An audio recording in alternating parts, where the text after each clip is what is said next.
Shalom saudara, salam jumpa lagi dalam Revive Your Soul. Dan jangan lupa bahagia. Bahagia itu penting dalam kehidupan kita. Di tengah menghadapi krisis, di tengah menghadapi kondisi hari-hari ini, yang dibutuhkanlah kita jangan lupa bahagia. Dan itulah tema khotbah saya hari ini, jangan lupa bahagia. Saya ambil dari Mazmur pasal 1 ayatnya yang pertama, berbunyi demikian: berbahagialah orang yang tidak berjalan menurut nasihat orang fasik, yang tidak berdiri di jalan orang berdosa, dan yang tidak duduk dalam kumpulan pencemooh. Jangan lupa berbahagia. Jangan lupa bahagia. Penting saudara. Kalimat jangan lupa bahagia adalah kalimat yang sering diungkapkan oleh banyak orang dan memiliki makna yang sangat besar, karena ada orang yang begitu sulit untuk berbahagia. Senyum saja susah, rasa wajah yang riang aja sulit kita dapati. Bahkan ketika tekanan persoalan menghimpit kita manusia, rasanya semakin wajah kita mengkerut. Dan untuk mengungkapkan atau mengekspresikan rasa bahagia itu sangat sulit. Yang ada hanyalah amarah yang kita tonjolkan, yang ada hanyalah emosi yang kita tunjukkan. Tapi hari ini saya mau katakan, jangan lupa bahagia. Amin. Jangan lupa bahagia. Bagaimana kita bisa menciptakan rasa bahagia itu? Alkitab mengajar kita hari ini. Bagian yang pertama dia katakan, jauhilah nasihat orang fasik. Jangan mendengarkan nasihat orang fasik yang tentunya tidak menciptakan sesuatu yang namanya bahagia.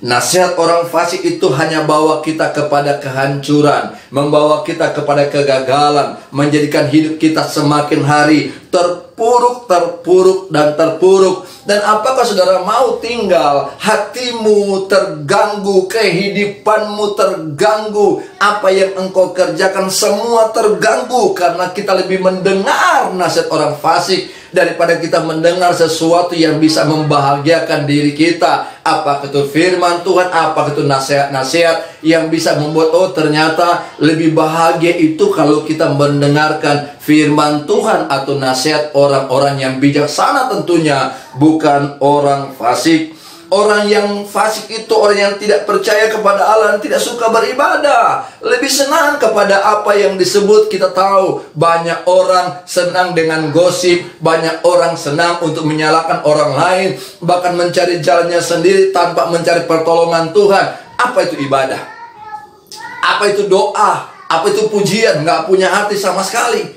Karena kehidupan ini bukan ditentukan, bagi orang fasik berkata, bukan ditentukan oleh doa, bukan ditentukan oleh pujian, bukan ditentukan oleh penyembahan, tapi ditentukan bagaimana kita bertindak, bersikap, bagaimana kita mencari kehidupan. Tapi mereka lupa bahwa apapun juga yang terjadi, hidup manusia itu ada yang mengatur, ada yang mengendalikannya. Orang fasik akan membawa kita pada nasihat untuk jauh dari Allah dan mengandalkan kekuatan sendiri. Oleh karena itu, kalau engkau tahu engkau bergaul dengan nasihat orang fasik, tinggalkan itu dan sendengkan telingamu, buka telingamu, buka pikiranmu untuk engkau mendengarkan nasihat-nasihat firman Allah. Nasihat-nasihat yang tentunya akan menjadikan engkau naik dan kehidupanmu semakin diperbaharui dari hari ke hari. Sehingga dengan tegas saya mau katakan, Alkitab berkata, jangan hidup atau jangan bergaul, jangan berjalan menurut nasihat orang fasik yang tidak mau mengenal Allah, yang tidak mau beribadah. Tapi dengarlah kata Tuhan, jangan keraskan hatimu, jangan keraskan kehidupanmu. Dengar firman Tuhan dan berjalanlah sesuai dengan firman Tuhan. Bagian yang kedua, Alkitab mencatat, jangan berdiri di jalan orang berdosa. Jangan berdiri di jalan orang berdosa. Orang yang berdosa tabiatnya berbuat dosa. Orang yang berdosa hidup selalu dalam dosa. Tidak ada kebenaran dalam dirinya. Maukah kita berdiri di jalan orang berdosa yang tidak tahu kemana arah tujuan? Kita tidak tahu, kita di persimpangan jalan. Mau kemana hidup saya? Secara rohani saya mau kemana kelak? Secara duniawi, apa yang saya mau lakukan? Tidak ada yang saya bisa lakukan. Bahkan kalau saya melakukan itu pun bisa saja yang kita bisa kerjakan. Tapi orang yang berjalan dengan orang benar, dia akan ada lompatan-lompatan yang lebih besar, lompatan-lompatan yang baru. Dia akan meneburkan terobosan-terobosan yang baru dan menjadikan hidupnya semakin berbahagia, dan dia akan terus merasakan sukacita, sehingga dari waktu ke waktu, bangun pagi hari sepanjang kegiatannya, dia tidak lupa untuk bahagia.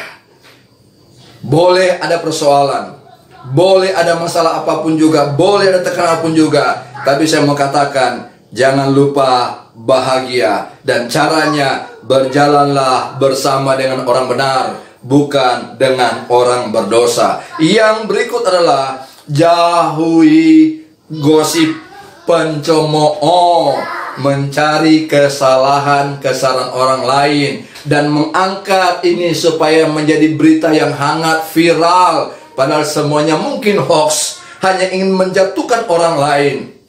Tapi jadilah pribadi yang suka gospel, suka pelayanan, suka menyembah, suka memuji Tuhan, suka baca firman dari hari ke hari, agar kehidupanmu terlihat indah adanya. Kehidupanmu nampaklah Kristus bercahaya, nampaklah kebahagiaan yang sejati yang engkau rasakan. Ternyata betapa indah kalau saya bukan menjadi orang pencemooh, siapapun kita, tapi berbahagia kita kalau kita orang-orang yang memberitakan kabar baik, kabar sukacita, kabar kebenaran.